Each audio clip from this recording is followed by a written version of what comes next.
Em nome de Jesus. Em nome de Jesus. Graças a Deus. Nós estamos orando. Há poder no sangue de Jesus. Há poder no sangue de Jesus. Há poder no sangue de Jesus. Eu vi o bispo Samuel dizendo a convenção: irmãs, volte a crer no sangue de Jesus. Ele falou: volte a clamar o sangue de Jesus. Ele botou a igreja, os líderes lá para clamar 10 vezes. Porque a gente antigamente foi banalizando. Se trupicasse, falava: o sangue de Jesus tem poder. Aí depois que banalizou, a gente foi esquecer. A gente não fala mais nada. A gente fica caçando razão para tudo. Então nós vamos voltar a crer. Há poder no sangue de Jesus. Esse sangue é poderoso. É no nome dele que cura a enfermidade. É no nome dele que expulsa demônios. No nome dele nós temos autoridade para dissipar o poder das trevas. No nome dele nós temos autoridade. Quando você orar, ore com fé. Não é fé em mim, nem fé em você. Fé no nome de Jesus. O nome dele é poderoso. Aí cura. Ele está vivo. Ele cura e restaura. Pelo poder do nome de Jesus. Então, irmãs, Deus tem ouvido as nossas orações. Deus visite o seu comércio. Você que vende Natura, Deus tem compromisso com quem tem compromisso com a sua obra. Deus visite a sua casa, sua loja. Deus abra as portas. Não pegue essas palavras de maldição que estão sendo lançadas. Vai destruir. Não pegue isso, não. Você está em Cristo. Nós estamos em Cristo, a nossa fé está no Senhor. Ele é quem guerreia a nossa guerra, quem batalha a nossa batalha, quem peleja a nossa peleja. É o Senhor quem vai diante de nós, é o Senhor. Então Deus abençoe sua casa. Nós estamos crendo nisso em nome de Jesus. Vamos 10 minutos em palavra, 10 minutos nós já vamos encerrar. Nós estamos na leitura de Atos dos Apóstolos. Atos dos Apóstolos. Então vamos até o verso 7, capítulo 1 até o verso 5 hoje, até o verso 5. Nós lemos até o 4, vamos aumentar 1, vamos até o 5. Aqui nós temos de passo a passo, irmão, pelo menos nós sair daqui, ó. Pelo menos nós sair do verso 2, do capítulo 2. A hora que nós sair do capítulo 2, aí nós ganhamos uma força maior. Mas essa parte de Atos dos Apóstolos é pouco estudada. E importantíssimo para a igreja. É importantíssimo para a história da igreja esses 2 capítulos de Atos dos Apóstolos. E vai ter o dia aqui, eu acredito que na segunda-feira. Deixa eu ver onde eu vou estar. Eu acho que eu não chego na segunda, eu vou estar mais longe, pregando no fim de semana mais longe. Então, na terça-feira. Mas vai ter oração. Eu só não consigo chegar, que eu vou estar pregando lá em Santa Rita do Novo Destino. É perto de Goianésia. E como a gente não viaja à noite, se eu sair de lá, não chego. Então, nós vamos, na terça-feira, nós vamos orar por batismo com o Espírito Santo. Você vai, mas aqui no Ciclo de Oração, sim, aqui no Ciclo de Oração. Aqui no Ciclo de Oração. Nós vamos orar por batismo com o Espírito Santo e dons espirituais, porque é uma ordem e é para a igreja.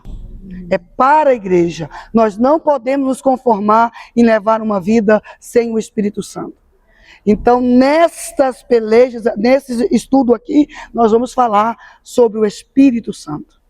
Tão deixado de lado em igrejas. Tão deixado como se fosse uma parte fraca. E é parte fundamental da igreja.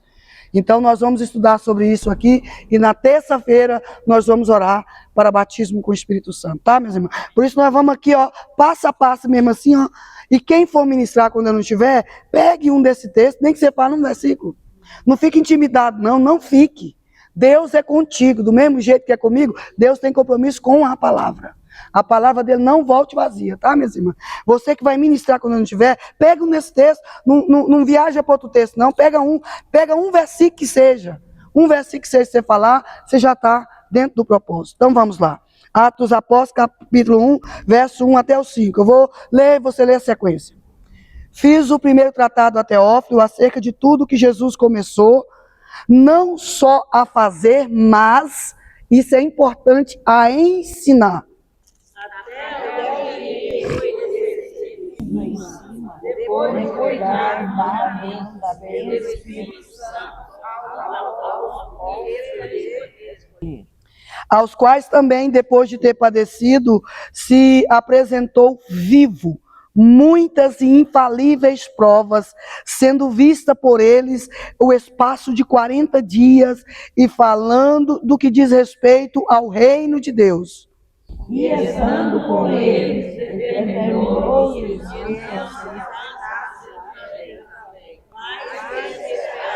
promessa de Pai. Porque na verdade João batizou com água, mas vós sereis batizados com o Espírito Santo não muito depois desses dias. Maravilha. Vamos meditar só nisso aqui. Nós temos falado às irmãs que o ministério físico de Jesus tinha o propósito definido. E Lucas, quando escreveu Atos dos Apóstolos, e Lucas é mestre estudioso, tem conhecimento de causa, pesquisador, é aquele que procurou minuciosamente relatar as coisas como elas foram e aconteceram.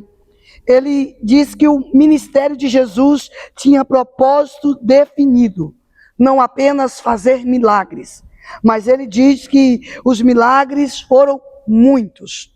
Milagres, prodígios, sinais e maravilhas, mas também a ensinar as escrituras sagradas, a ensinar a respeito do reino, a ensinar o propósito do reino, o propósito da vinda, o propósito da morte, ressurreição de Cristo e qual seria o propósito da igreja. E Lucas fez questão de enfatizar que Jesus fez isso até. Teve começo, fisicamente falando, teve começo, propósito, desempenho, desenvolvimento do ministério, que foi 3 anos e meio, e depois disso, ele entregou essa responsabilidade a nós, a igreja, naqueles dias aos seus discípulos, mas agora a mim, a você, a você, a você, a você. Não adianta delegar para o outro, irmão, foi a você. Você faz parte do corpo. Nós somos a igreja de Cristo. Ele entregou essa responsabilidade à igreja. Qual responsabilidade? A que ele desempenhou. É continuidade. É continuidade. E vocês lembram que teve um dia aqui que o Espírito Santo nos levou a profetizar o que está escrito nas Sagradas Escrituras, que é: e faremos obras maiores. Porque foi a promessa do Senhor para a sua igreja. Se crerdes em mim, como diz as Escrituras, vocês farão não apenas as obras que eu faço, mas farão ainda obras maiores. Quem prometeu isso à igreja não foi a Maria José, não foi pastor, não foi bispo, foi o dono da igreja, Cristo Jesus. Então o ministério dele desenvolveu, teve propósito, objetivo, foi alcançado até que ele subiu. Até que ele subiu. Irmão, até que ele subiu, viu? Ele subiu. Ele está vivo, até que ele subiu. Agora, e qual o tempo de ministério da igreja desenvolver o seu chamado? Até que ele venha. Até que ele venha. O ministério dele, está escrito aqui no texto, foi até que ele subiu. O nosso ministério é até que ele venha. Até que ele venha. Diga isso para quem está do seu lado, para essa pessoa encucar com isso hoje, até que ele venha. Até que ele venha. Irmã, então não dá para parar não, hein? Que dia que eu vou parar? Que dia que a missionária Aídes vai parar? Até que ele venha. Ou até que eu encontro com ele. Que dia que a Mangoiaci vai parar? Até que ele venha, irmão. Meu compromisso é até que ele venha. Ou até que eu vou encontrar com ele. Até que ele venha, o meu compromisso. Qual o compromisso da senhora, irmã Lia? Não é esse ano, não é esse ano. É até que ele venha. É até que ele venha. O propósito dele, o ministério dele teve alvo, desenvolvimento, propósito definido. Ele executou com excelência. Depois disso ele entregou a igreja e Lucas botou um tempo determinado. Ele fez isso até que subiu. E a igreja até que ele venha.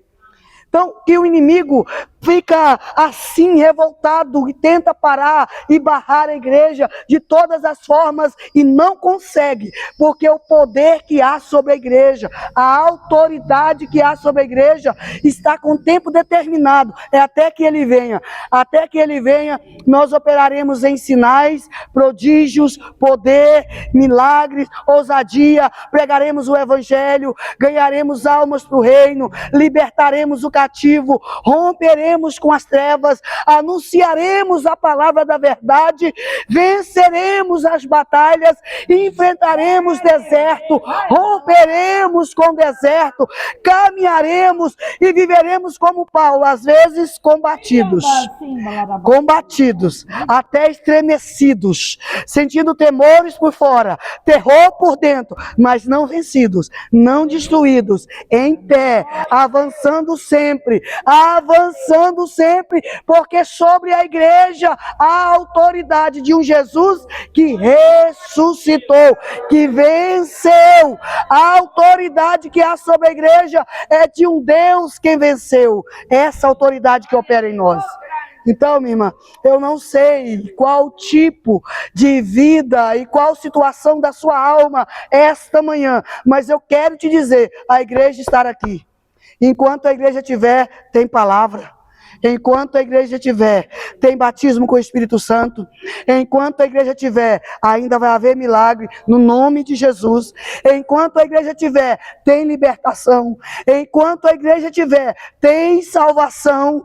Onde a igreja tiver, aí está a presença do Senhor e a bênção do Senhor está sobre ela. A igreja ainda está aqui.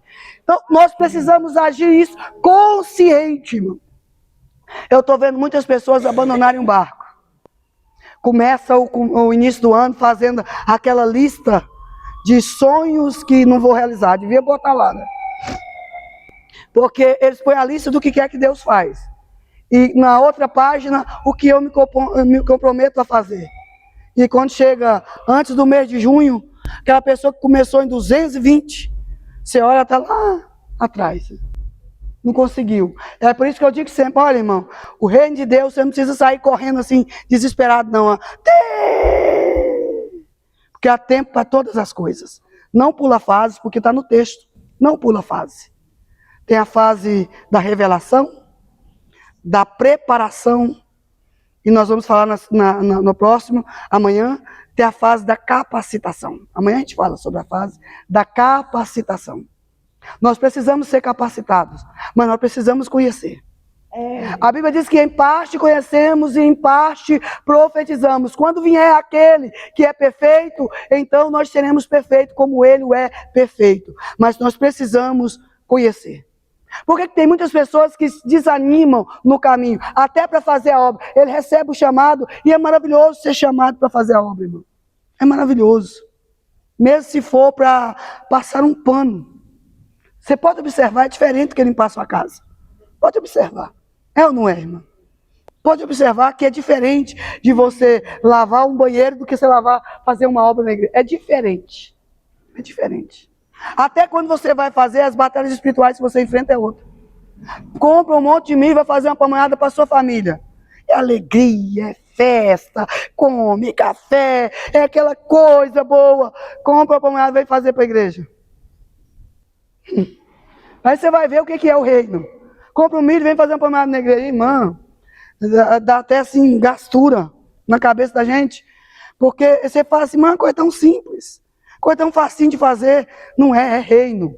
O reino de Deus, ser chamado para isso, é importante demais. Então, não pule as etapas do reino em que o Senhor vai nos chamando, vai separando, vai definindo propósito. E tem gente que começa correndo, eu vou fazer tudo, né? Eu comecei assim, eu vou fazer tudo. Eu amarro a mão, eu carrego a panela, eu lavo o fogão, eu carrego. Aí, precisou que Deus me instruísse. Ontem a missionária Deus se manteve lá em casa e ela foi, para mim, a líder que mais me ensinou. Porque quando ela me chamou para a liderança, eu tinha, para fazer parte da liderança lá em São Miguel, eu estava completando, eu só tinha o Mateus, então 20 anos. 20 anos de idade. Uma senhora casada, mais novinha. A mente, novinha. Então ela me chamou e eu com toda a força, né? Toda a vida eu fui de trabalhar, era eu que ia para a roça cortar com machado e trazer a lenha para casa. Então toda a vida eu trabalho desde muito cedo, desde os 7 anos, a gente vai ganhando força. A gente vai aprendendo a trabalhar, a gente vai com aquele pique todo. Então me jogou lá na obra e tá! E a missionária Delcimar é muito metódica. Tudo dela é programado, é posto no papel, e ela divide os trabalhos, e aquela baixinha que você vê daquele tamanhozinho, mas é uma mulher de oração e jejum, e de vida com Deus, e aquele assim. Aí um dia ela ligou para mim, e lá em casa não tinha celular, no mundo ainda não tinha celular, telefone fixo. Ela ligou para mim e disse: Zé, você pode descer lá na cantina e lavar as vasilhas? Disse: posso. Depois do almoço, depois que o Edinho for pro serviço, eu posso. Lá vai eu com o Matheus na cadeirinha de bicicleta. Cheguei lá na cantina, nós já vamos orar, já vou encerrar. Cheguei lá na cantina, a cantina parecia que tinha passado um furacão. O freezer estava desligado, a estufa estava suja, o freezer da frente estava sujo, o chão, porque era depois da ceia, o chão, aquela bagunça. Mas o que ela me mandou fazer? Lavar as vasilhas. Mas eu nova, pensei: não vou só lavar as vasilhas, o que adianta lavar essas vasilhas? Não vai adiantar. Peguei, lavei as vasilhas, lavei o freezer, organizei, lavei o chão, taquei sabão e tudo, lavei tudo, deixei tudo limpo, liguei para ela. Disse: baixinha, vem cá para a senhora ver, chefe. Vem cá para a senhora ver, chefe. Muito novinha, falando como menino mesmo. Vem cá, chefe, para a senhora ver. Chefe, quem tem chefe é índio, né? Vem cá para a senhora ver. Aí cheguei lá pensando que ela ia me dar muitos parabéns, né? Que bênção, olha outra obra que você fez, que maravilha. Zezé, nossa, quase que a obra não seria feita se não fosse você, né? Porque a gente pensa, né? Nova. Ela chegou, olhou para mim e fechou uma cara. Ela nunca fala uma coisa sobre as coisas, ela fala olhando dentro do seu olho. Ela disse para mim: quem mandou? Irmã, eu fiquei assim, falei: não entendi. Uai, eu mudei a hora a fisionomia, falei: uai, você mandou, a senhora mandou eu vim aqui lavar as vasilhas. Ela falou: mandei fazer o quê? Pedi para você vir fazer o quê? Disse: lavar as vasilhas. Ela disse: por que você fez o resto? Porque estava precisando, mas não era sua missão. A sua missão era só atender o que eu pedi. Para lavar o freezer tem uma equipe, para lavar o chão tem outra. Nós somos uma equipe. A obra de Deus não faz sozinha. E se você começar a fazer assim, você não vai ficar na obra de Deus só uma semana. Você não vai começar a ficar só um dia. Não apela comigo não, que ela viu que o meu rosto frangiu. Novo apela fácil, o sangue sobe. Ela viu que meu rosto frangiu, ela falou: e não apela comigo não. Você está apelando, não apela. Porque a minha responsabilidade é te ensinar. Você não vai ficar na obra pelo chamado que você tem. Você não vai ficar na obra só esse ano, só uma semana. E se você for desse jeito, você cansa e daqui a pouco a obra se torna um fardo. Você começa a falar mal de liderança, começa a falar mal de pastor, começa a falar que na igreja você só trabalha, começa a falar que na igreja você faz tudo, começa a pensar que a igreja depende só de você. E não depende. E não depende.